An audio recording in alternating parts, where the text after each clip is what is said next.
What would you do if the holy man you trusted was secretly visiting a dark shrine? Well, that is the nightmare I walked into when I visited a local healer for a child, only to run into my church pastor.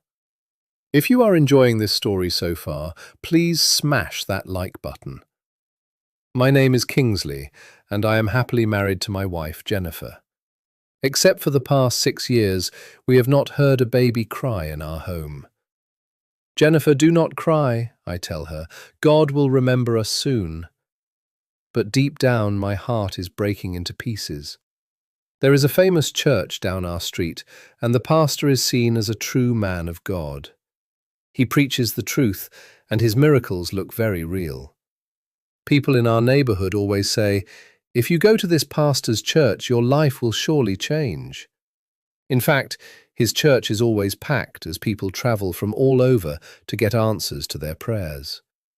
During Sunday service, you would hear loud voices shouting, "Hallelujah, I am healed." The atmosphere was always full of high energy and hope. But here is where the story gets weird, so keep watching. I was also a dedicated member of this church, but throughout the years I spent there, my prayers for a child remained completely unanswered. My close friends would often ask, "Kingsley, why is your case so different?" I had no answer for them. So I just bowed my head and prayed even harder. The doctor at the hospital also told me I was perfectly healthy. He looked at my test results and said, "Everything is perfect, Kingsley. Just go home and keep trying with your wife." This made the whole situation even more confusing for me. I kept seeing other people receiving fast answers to their prayers in my pastor's church, but my case was totally stuck. I watched women offering their newborn babies every month. Lord, when will it be my turn to stand before the altar with my child? I asked in a low voice. So, I took a terrifying step. I just could not bear the pain any longer. Despair began to eat at my mind like a hungry worm. I have to find a solution at all costs, I whispered to myself, while my wife slept soundly in the night. Now, you won't believe what happens next. Someone advised me to meet a strange local healer far from our street in a remote rural area. A friend told me, "This man is very powerful. He can give you anything you want, but you have to be brave." I decided to go because I wanted to see my wife happy again. As I entered the shrine, I saw top politicians and wealthy people standing around. I kept wondering how they even knew about that hidden place. A wealthy man in a large car looked at me and said, "Young man, the secret will be hidden in this forest." Then, right in front of me, I saw my pastor, the very man who performed miracles on our street. I had to step back into the shadows so he would not see me. My heart pounded with shock. Is this a dream, or am I awake? I wondered. What was he looking for here? He was holding a black chicken and talking to a small man covered in white powder. The pastor's face was very serious, unlike the warm smile he usually showed us on Sundays in our neighborhood. Was this where he was gathering his power? After years of childlessness, I visited a strange local healer. But what I saw there truly shook me. I saw my pastor there too, in that dark temple. Overwhelmed with fear, I ran out of the temple, unable to wait for the pastor to catch me. My heart pounded like a fish out of water as I ran wildly through the woods. I cannot believe my eyes. Is this really our holy saint?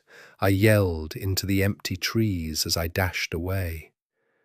When I got home, I told my wife what I had seen in the temple. At first, she was shocked to learn I had been to a shrine, but when she heard our pastor was there, she shrieked, "Really? Or are you kidding me?" Jennifer grabbed her chest and dropped to the floor. I looked right into her eyes and said, "Jennifer, I saw him holding a black chicken in his bare hands. It wasn't a dream. I'm totally serious," I told her. We sat in our living room for a really long time without saying a single word. The man we respected so much was actually out in the dark bushes looking for a witch doctor. "We can't go back to that church anymore," my wife whispered. I nodded, too terrified to even think about it. So, we stopped going to church. For 3 Sundays in a row, we stayed inside and locked the front gate. Jennifer asked me, "Kingsley, do you think he saw you there?" I shook my head and replied, "I really don't know, but I hope not. Otherwise, we could be in big trouble." If you're enjoying this story so far, go ahead and smash that like button. Now, this is where it gets really crazy. The pastor noticed we were missing for weeks, so he came to visit us. Hearing his voice at the door made my whole body shake. "Kingsley, my brother, why are you running away from God's house?" the pastor asked, with a very creepy smile. I couldn't even look him in the face because I kept thinking about that dark shrine. Then he handed us a glass bottle. I didn't even know what was inside it. The liquid was super dark and thick, almost like oil. "Take this," the pastor said. "The solution to your problem is now in your hands." My wife reached out to take it, but her hands shook like leaves in the wind. He said my prayers had finally been heard, and that I should drink this for 7 days. "Just a small cup each morning before speaking to anyone," he instructed. I looked at the bottle and then right into his eyes. "Pastor, are you sure this is from God?" I asked him softly, but he just smiled and walked away. Make sure you hit subscribe and tap the bell right now so you don't miss what happens next. What kind of crazy drink was this? After he left, I opened the bottle and a horrible smell came out. Jennifer looked at me and asked, "Kingsley, are we really going to drink this from a man we met at a dark temple?" It had been years. Why did the pastor suddenly give me this bottle right now? I kept thinking about the timing of this weird gift. He only gave us this bottle after I caught him at the doctor's shrine. Was he trying to help us? Or was he trying to silence us with some fake miracle cure? The pastor I saw at the temple gave me a bottle and told me to drink the liquid inside so we could finally have children. He had never given me anything like that in all these years, so why now? I sat in my chair and stared at the dark bottle for a long time. "Jennifer, this honestly looks like poison," I said to my wife. She replied softly, "Kingsley, I'm so afraid of him. Let's just put it away." We hid the bottle on a high shelf and tried our best to forget about it. But then, my mother came to visit and saw the bottle while cleaning the house. "What's this dirty water doing here?" she yelled. Before I could stop her, she poured it all down the kitchen sink. I told her, "Mum, wait, it's our pastor's." But she just hissed, "It smells like death, son." But you won't believe what happens next. A few days later, the pastor noticed we still weren't coming to his church, so he came back to our house to ask why. We were sitting in the living room when we heard a very loud knock on the door. The pastor walked in, looking extremely tense and angry.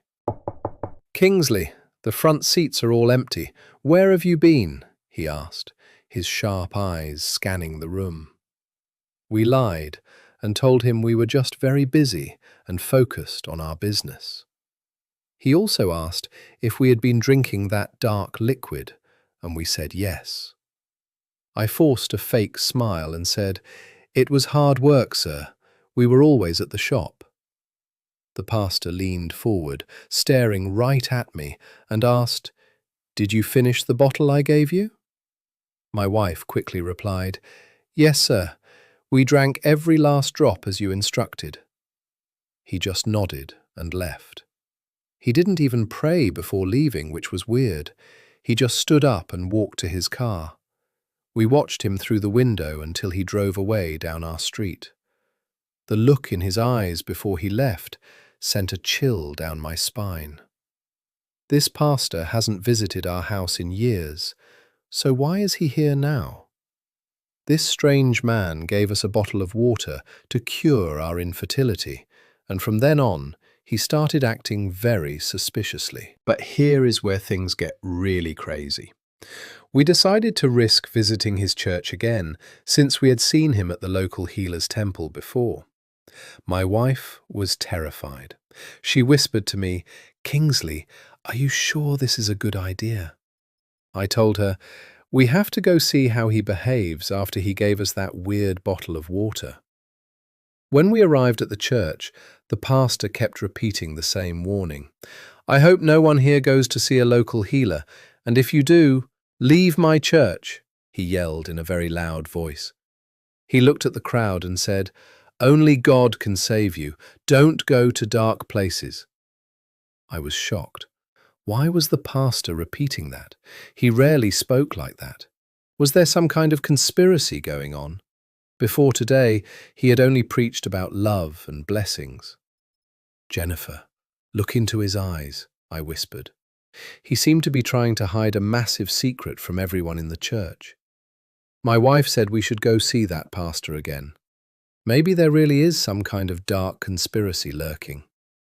When we got to the car, she said, "Kingsley, we need to know what that pastor was doing in those woods."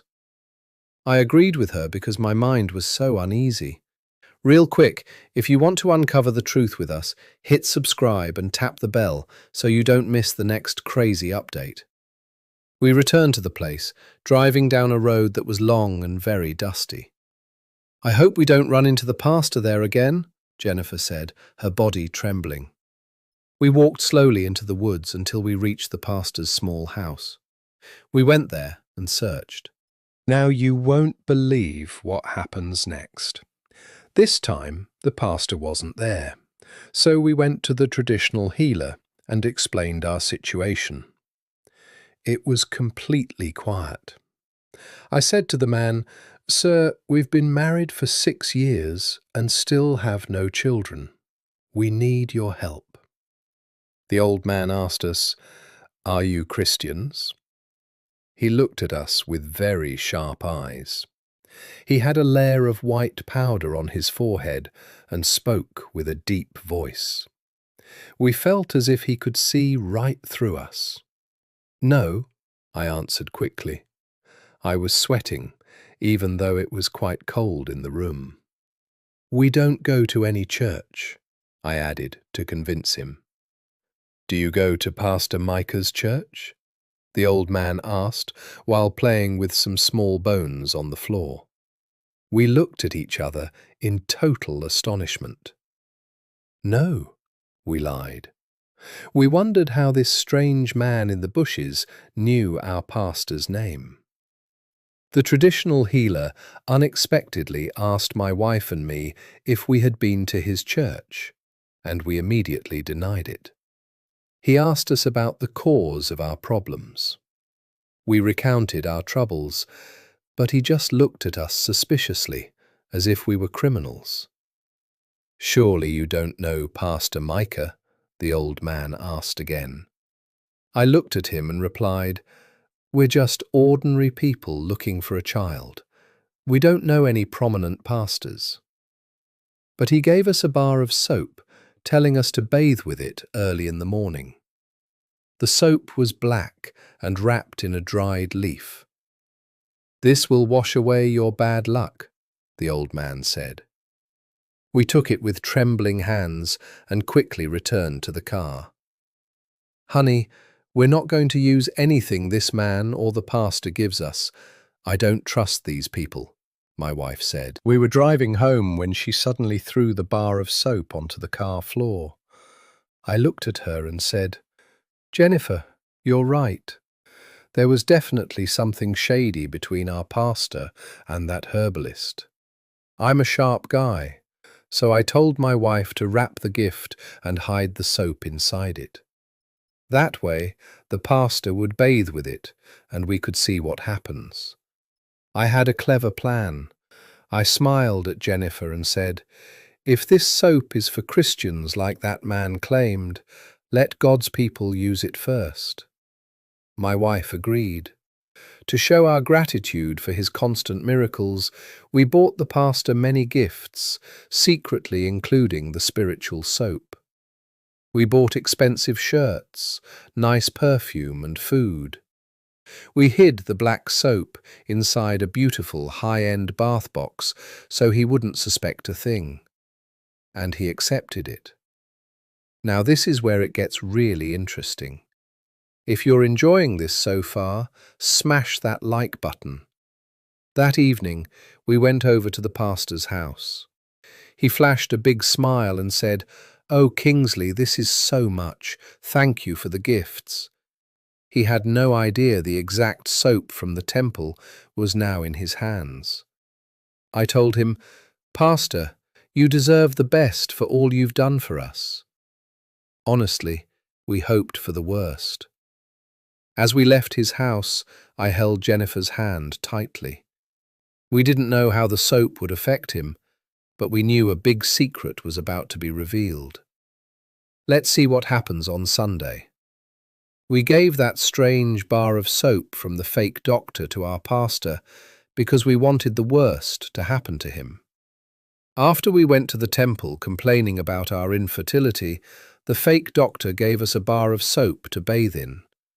But we refused, giving it to the pastor instead. I told Jennifer, "If the pastor is working with the temple, let the temple handle him."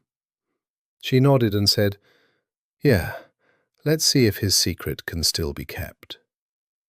But wait until you hear what happens next. Hit subscribe and tap the bell so you don't miss the next one. After the pastor received the gift, he shared it with his wife. He actually used the soap to bathe that very night because they had run out of soap in the house. He didn't know the black bar of soap was a trap. His wife said, "Honey, this new soap smells so strong," but he just replied, "It's a gift from the church members, let's just use it." The moment he finished bathing and getting dressed, a strange spirit possessed him. He ran out of the house, leaving his wife terrified. She tried to grab his hand, but he pushed her away. "Leave me alone, I have something to say right now," he shouted, in a voice that wasn't his own. The pastor kept running and running until he reached my house and knocked on the door. It was very late, and the streets were pitch black. The knocking was so loud, it could have woken the whole neighborhood. "Kingsley, open the gate right now," he yelled. "Who is it?" we asked. Luckily, we didn't open the gate. We looked through the peephole and saw the pastor looking haggard and covered in sweat. Jennifer trembled behind me and whispered, "Kingsley, don't open the gate. His eyes look terrifying." You won't believe the crazy thing he did next. Which part of this story surprised you most? Drop it in the comments below. "Kingsley, tell your wife to come out. Let me sleep with her. Let her give birth," the pastor yelled. He punched the iron gate with his bare hands. "Telepathy tells me this is the only way for the baby to be born," he shouted. "Oh my God, Pastor, are you out of your mind? Don't you have a wife?" I yelled back from inside the yard. I couldn't believe a man of God was standing at my gate saying such filthy things. "Yes, my wife is home, but I want to sleep with you. Please go outside. I don't mind doing it outside." The pastor started undressing. He acted like a complete madman. People in the next house started opening their windows to see what was happening. I looked at my wife with a very confused expression. What is going on? Is the pastor completely crazy? He kept screaming at my wife, "Let me sleep with you so you can have a baby." He yanked on the gate bars like a wild animal. My wife Jennifer sobbed behind me. "Kingsley, please call the police. This man is not normal." He kept banging on our door for hours. Neighbours peeked out their windows to see who was making the noise. They saw the famous pastor on our street. Why is he banging on Kingsley's door like that? Did Kingsley do something wrong to him? Isn't he a man of God? Why is he yelling about someone else's wife in the middle of the night? After hours without us opening the gate, he left. He muttered to himself in the dark as he went. The street became very quiet again, but my heart was still pounding. We didn't sleep at all that night. Now, this is where it gets even stranger. "Honey, are you sure that's not the soap causing the strange effects on the pastor? I've never seen a man change like that in an hour." Obviously. But could it be the love potion the doctor gave him? Why is he screaming like that, demanding Vilix? I paced around the room, lost in thought. Perhaps the soap wanted to show everyone his innermost thoughts. "I'm so scared he shouldn't hurt me." Jennifer stared at the door, as if waiting for the pastor to break through the wall. But you won't believe what happened the next morning. When the pastor tried to run out of the house to cause trouble again, they tied him up. His family members had to use strong ropes to hold his arms and legs because he was jumping up and foaming at the mouth. "Let me go to Kingsley's house," he was shouting at the top of his lungs. His wife was crying. She came to our gate. "Good morning, Ma'am. Why did you come to our house so early? Is something wrong?" I asked her. Her eyes were red from crying, and her hair was shaggy. "What have you done to my husband Kingsley and your easygoing wife? What spell have you cast on my husband to make him crazy? Even asking you to have a baby," she started pointing at Jennifer. "Since he came back from my house yesterday, he hasn't been normal at all." She shouted for all the neighbours to hear. The neighbours gathered. It was a very serious matter. That morning, my wife, who has always been a shy person, had an argument. "You claim your husband is a pastor. Why doesn't he leave and tie up whatever God is trying to imprison him, unless his hands are clean? Confess wherever your husband has been," Jennifer shouted back. She no longer cared about being shy. "If he is a real man of God, why is he acting like a demon?" The pastor's wife heard that. The argument calmed down a bit. She left to call some pastors to join hands in praying for her husband. She looked confused and embarrassed. She knew that if her husband was truly holy, a simple spell would not work on him. Which part of this crazy story shocked you the most? Drop it in the comments below, and remember, sometimes those who act the most holy are hiding the darkest secrets.